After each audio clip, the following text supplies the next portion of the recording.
All right, so good morning. Today, what you are working on at home is to look at some yeast cells and see what happens when they get exposed to a mutagen and what mutations might happen and then what happens because of that. Okay, so what it will look like when you open the assignment is this. You'll open it here. It's the yeast and the effect of mutations assignment. When you do this, the first thing you'll do is read through this. And the mutagen that we're investigating is ultraviolet radiation from sunlight. So you do a little bit of background reading on the different types of ultraviolet radiation and then what happens to cells because of that. It can lead to skin cancer, and some people are more susceptible to it than others. But it does happen from the sunlight, from the UV rays that happen in the sunlight. So we know that we wear sunscreen that has different SPF. So this background information goes through what is SPF and why is there a 15 versus an 8 versus a 30, and what that really means for us.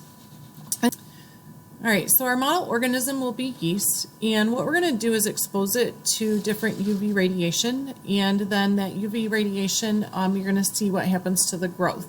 So this is you're going to look at just images of it. The background questions that are here, you'll answer from this background information, so answer those 4 questions. This is how we would have set up the experiment. So you're going to make a prediction based on this. And you would have a petri dish. We would put UV sensitive yeast over the entire plate of agar, so this would be covered in yeast. And then you would cover part of it with no sun, so that we'd cover it with a black paper, and part of it would be exposed to the sun. But we're going to give sunscreen to part of the yeast. So you're going to put sunscreen on here.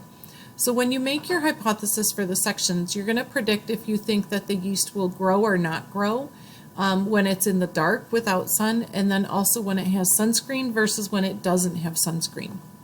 So that's what you're making this prediction for. You're then going to look at the images and see, you'll describe what happened. And so, I don't want to put you on that for too long to give away what you think your prediction might be. But that's there for you.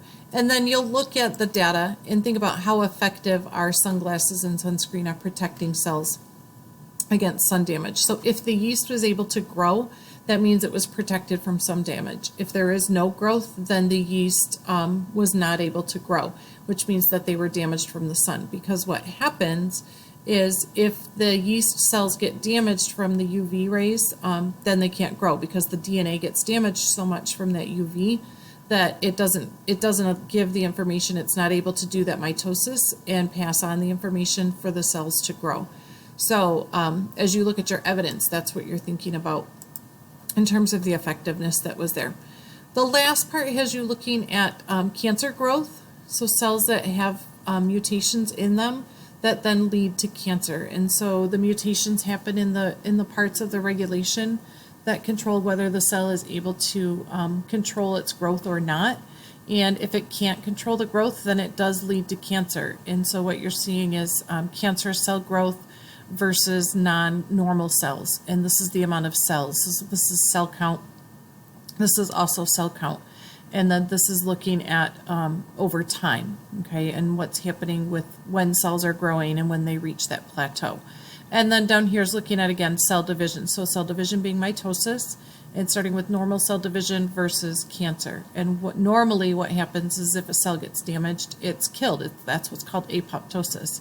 So normally these cells would die, but if there's a mutation that causes that cell that has an issue to not die, and then it can keep dividing and dividing and dividing, then that's what leads to cancer. And again, one of the biggest triggers when someone thinks they may have cancer is that idea of a lump, and that's all these cells that just keep growing out of control. So there's a couple of questions here to answer in regards to cancer cells and mutations that happen in this idea of cell regulation in terms of regulating when they divide and when they don't divide.